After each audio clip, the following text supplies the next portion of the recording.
talk about the healthy home aspect. What do we do with all the air that's trapped inside?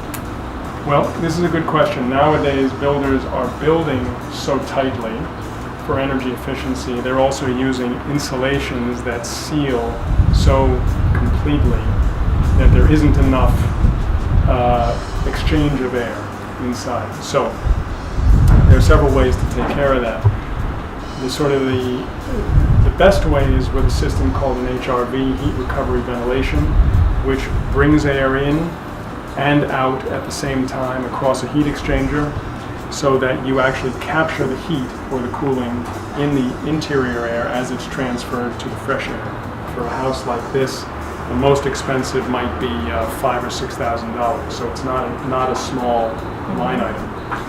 There's the poor man's version of that, which is completely acceptable in the industry, which is that every bathroom, of course, by code, will be required to be fitted out with a vent, an exhaust vent, and you can install on that switch a timer, so that fan functions 5 minutes per hour, 10 minutes per hour, some amount that you get to program in.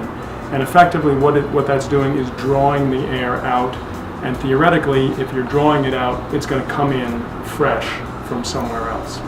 One of the other aspects, how do you ensure good air quality with design? Well, you provide a room where you can enable cross ventilation, for example.